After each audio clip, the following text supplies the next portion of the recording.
Diawali dengan Perdana Menteri Inggris bernama Michael Kellow yang sedang tertidur. Tiba-tiba mendapatkan telepon bahwa putri anggota kerajaan Inggris Princess Susanna diculik. Scene dilanjutkan dengan sebuah video yang ternyata adalah Princess Susanna. Di video tersebut, dia menyebutkan bahwa penculik meminta suatu permintaan mudah, yaitu pada pukul 4 sore nanti, Perdana Menteri Kellow harus siaran live di depan semua televisi di Inggris untuk melakukan hubungan seksual dengan seekor babi. Mendengar permintaan tersebut, pastinya Mr. Kellow tidak percaya dan menganggap ini hanya lelucon atau prank. Tapi ternyata video ini sudah di-upload ke YouTube dengan pengirim yang tidak dapat dilacak dan juga sudah menjadi trending di Twitter. Tidak berselang lama, seluruh Inggris dibuat heboh dengan berita tersebut. Sudah banyak stasiun televisi yang menyiarkan video itu. Beberapa headline news memberitakan permintaan dari penculik itu dan banyak yang prihatin dan merasa kasihan kepada Mr. Kellow. Para staf kerajaan mencoba beberapa cara untuk mengakali permintaan penculik itu. Salah satunya dengan menggunakan efek kamera atau CGI pada live nanti, yang bertujuan untuk menukar wajah Mr. Kellow ke badan orang lain. Salah seorang bintang porno yang memiliki nama panggung Rod Senseless diminta untuk bersiap menjadi pengganti Mr. Kellow tanpa sepengetahuannya. Istri Mr. Kellow yang baru mengetahui hal tersebut cemas akan hal yang akan terjadi pada suaminya. Mereka membahas tentang penculikan itu dan ternyata diketahui bahwa Princess Susanna merupakan seorang yang amat dicintai oleh rakyat Inggris, dikarenakan perilakunya yang sangat baik terhadap semua. Istri Mr. Kellow sangat cemas jika pelaku penculikan tidak tertangkap, maka suaminya akan berhubungan seks dengan babi. Dengan menggunakan algoritma khusus, salah satu ahli IT kerajaan dapat melacak keberadaan lokasi pengupload video itu. Dengan cepat, para staf bergegas bersiap untuk melakukan operasi penangkapan. Tim gegana telah sampai ke lokasi yang telah dilacak. Mereka terlihat memantau dari kejauhan dan menunggu perintah selanjutnya. Scene berganti ke Mr. Kellow yang diberitahu salah satu stafnya yang mengatakan bahwa publik simpati kepada apa yang terjadi dengan Mr. Kellow dan Princess Susanna. Scene berganti di sebuah stasiun televisi yang sedang menayangkan berita terkait Mr. Kellow. Tiba-tiba salah satu staf TV tersebut mendapatkan kiriman paket misterius. Ketika dibuka, ternyata isi paket tersebut adalah sebuah flash disk yang bertuliskan Watch Me dan satu kotak lagi yang ketika dibuka berisikan sebuah jari. Flashdisk tersebut berisikan video Princess Susanna yang sedang kesakitan. Yang di akhir video itu sang penculik memperlihatkan sebuah jari yang diduga adalah jari dari Princess Susanna. Si penculik ternyata mengetahui bahwa kerajaan ingin melanggar aturan yang sudah diberikan dengan menggunakan orang lain sebagai Mr. Kellow. Hal inilah yang membuat penculik melakukan tindakannya.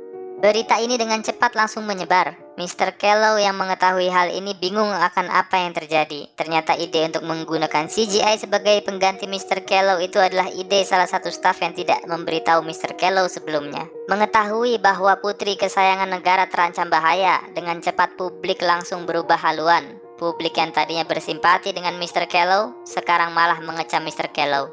Dari hasil polling di internet, 86% publik memilih Mr. Kellow untuk menyanggupi permintaan penculik, yang awalnya mereka bersimpati kepada Mr. Kellow. Mendengar hal tersebut, Mr. Kellow langsung mengambil keputusan.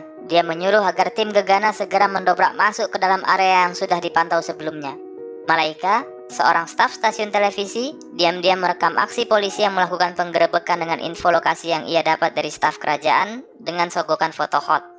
Tim gegana yang langsung mendobrak masuk dikejutkan dengan sebuah manekin dan sebuah laptop yang berada di sana. Ternyata ini adalah perangkap dari si penculik. Malaika yang merekam diam-diam ketahuan dan dikejar. Mereka yang tidak mengetahui Malaika berada di sana mengira bahwa dia adalah penculiknya. Saat berlari, kaki Malaika ditembak oleh salah seorang polisi. Mr. Kellow dan para staf kecewa bahwa ternyata yang tertembak bukan si penculik. Waktu menunjukkan pukul 3.20. Dengan sisa waktu yang semakin menipis, Mr. Kellow panik. Salah seorang staf mengatakan bahwa ia harus melakukannya untuk menyelamatkan Princess Susanna, juga demi kerajaan dan publik. Jika ia menolak, publik akan mengecap Mr. Kellow sebagai politisi busuk dan orang yang tidak memiliki martabat. Dan juga jika ia menolak, kerajaan tidak bisa memastikan keselamatan Mr. Kellow dan keluarga ke depannya. Breaking news mulai disiarkan. Terlihat mobil kerajaan menuju tempat penyiaran Mr. Kellow mengeksekusi si babi. Bankside Studio. Istri Mr. Kellow mencoba menelpon Mr. Kellow, tetapi langsung di-reject olehnya. Warga Inggris sudah bersiap di depan televisi untuk melihat apa yang akan terjadi. Ada yang tertawa, jijik, prihatin, dan ada juga yang bingung apa yang sedang terjadi. Mr. Kellow mau tidak mau melakukan hal tersebut. Ketika sampai, Terlihat Mr. Kellow seakan tidak percaya hal ini sungguh akan terjadi. Mr. Kellow sudah berdiri di depan seekor babi dan mulai melakukan apa yang diminta oleh si penculik. Terlihat berbagai reaksi dan ekspresi dari warga yang menonton. Setelah kurang lebih 1 jam siaran itu berlangsung, terlihat ada seorang perempuan berbaju hijau yang berjalan dan pingsan di sebuah jembatan. Ternyata ia adalah Princess Susana. Scene berganti dengan sebuah tempat di mana ada seorang yang menggantung dirinya dengan tangan diperban. Terlihat salah satu jarinya hilang. Tidak diketahui siapa dia, tetapi kita sebagai penonton tahu bahwa ia adalah penculik Princess Susana. Setelah selesai dengan aksinya, Mr. Kellow muntah-muntah di toilet. Bayangin, hubungan seks sama babi 1 jam. Alamak. Salah seorang staf mendapatkan informasi bahwa Princess Susana sudah diselamatkan tanpa ada luka sedikit pun. DNA dari jari yang ditemukan adalah DNA dari seorang pria, bukan milik Princess Susana. Dan yang lebih gilanya lagi, Princess Susana ternyata sudah dilepaskan 30 menit sebelum Mr. Kellow melakukan hubungan seks dengan babi itu. 30 menit sebelum. Penculik tahu bahwa semua warga Inggris pasti tidak akan ada yang keluar rumah. Mereka pasti akan berada di layar televisi mereka. Bener juga sih dia. Gila. Mr. Kellow diinfokan stafnya bahwa Princess Susana sudah selamat dan dia berhasil menyelamatkannya. Handphone milik Mr. Kellow berdering. Yang menelpon adalah istrinya. Mr. Kellow hanya melihat, mereject, dan membuang handphonenya. Terlihat Perdana Menteri Mr. Kellow menangis dan meratapi nasibnya. Breaking news, 1 tahun setelah tragedi itu, Mr. Kellow sudah terlihat muncul di publik. Terlihat Mr. Kellow didampingi istrinya menghadiri sebuah acara.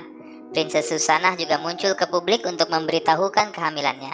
Berita tersebut mengatakan bahwa tragedi itu tidak menghancurkan karir dari Mr. Kellow. Dan selain itu diketahui bahwa ternyata pelaku penculikan itu bernama Carlton Bloom, seorang jenius yang pernah memenangkan penghargaan dalam bidang seni visual. Scene berganti ke dalam rumah Mr. Kellow. Terlihat istri Mr. Kellow, Jane, berjalan dengan cepat ke lantai atas. Mr. Kellow memanggilnya dan berkata, "Jane, please." Jane melihat Mr. Kellow sejenak. Ia terlihat marah bercampur jijik. Ternyata